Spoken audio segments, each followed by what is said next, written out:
Charmé grâce, peuple de Dieu. Seigneur, je te rends grâce et je te bénis. Merci, Père, de prendre le contrôle de cet instant. Merci, Père, de ce que tu nous envoies encore annoncer la bonne nouvelle de ta part à tes enfants, à ceux-là aussi qui doutent encore, afin qu'ils donnent leur vie à Jésus pour qu'ils aient la vie éternelle. Père, que la gloire et l'adoration te reviennent dans le précieux nom de Jésus-Christ de Nazareth. Amen.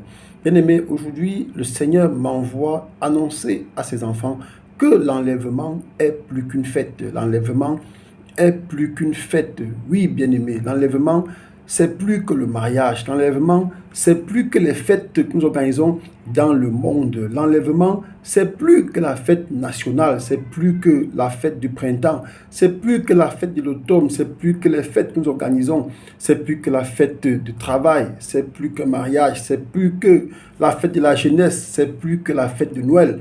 Bien-aimé, Jésus ne va pas t'enlever parce que tu as fêté la fête de Noël. La fête de Noël, c'est un non-événement devant le Seigneur Jésus. Mais Jésus vient t'enlever parce que tu auras premièrement donné ta vie à Jésus et que tu auras vécu selon les commandements qu'il a prescrits. Et parce que le Seigneur dit, ce sont des agneaux sans tache qui vient enlever. Et pour que tu sois un agneau sans tache, il faut que tu marches sur les préceptes de Dieu, pas que tu donnes ta vie à Jésus et tous les jours tu es dans les boîtes de nuit pour te livrer à des activités de la chair. Il ne faut pas que tu donnes ta vie à Jésus et que peut-être tu es un fonctionnaire, peut-être qui est en train de truquer les élections, peut-être qui est en train de pratiquer, de participer à des sciences occultes. Il ne faut pas que tu donnes ta vie à Jésus. Derrière, tu es quelqu'un qui va à la messe le dimanche et dans la semaine, il se retrouve en train de solliciter la bénédiction, pas de Jésus, mais plutôt la bénédiction de ses ancêtres et j'en passe. Le Seigneur nous dit, c'est un événement, il faut savoir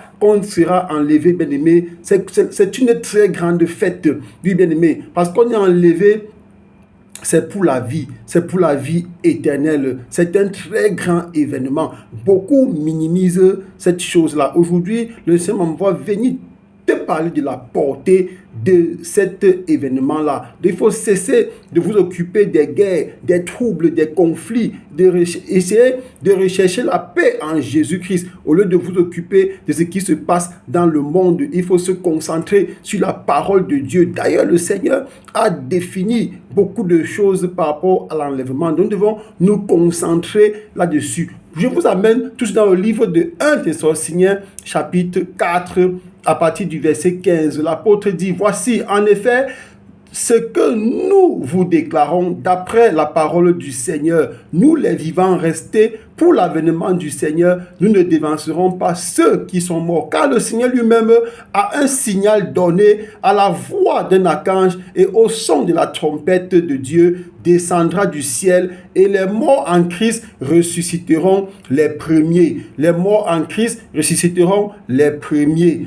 Ensuite, nous les vivants qui serons restés, nous serons tous ensemble enlevés avec eux sur des nuées à la rencontre du Seigneur dans les airs. Et ainsi, nous serons toujours avec le Seigneur. Je prie pour toi, bien-aimé, que tu prêtes attention à cette parole de 1 Thessaloniciens, chapitre 4, à partir du verset 15, bien-aimé. Oui, prends ton temps, lis ce passage pour comprendre la portée de cet événement. Être avec le Christ dans le ciel. En plus, le Seigneur nous dit même que nous n'allons pas précéder ceux qui sont morts. Ceux qui sont morts seront ressuscités les premiers. Mais qui sont ces morts qui ressusciteront les premiers? Ce sont les morts en Christ. Ce ne sont pas les païens. Ce ne sont pas les méchants. Ce ne sont pas les marabouts. Ce ne sont pas les charlatans. Ce ne sont pas les occultistes. Ce ne sont pas les gangas. Ce ne sont pas les bouddhistes. Ce ne sont pas les francs-maçons. On dit bien les morts en Christ. Bien-aimé, les morts en Christ. Je prie pour toi, bien-aimé, toi qui sais Dieu et qui est un boubois à double face.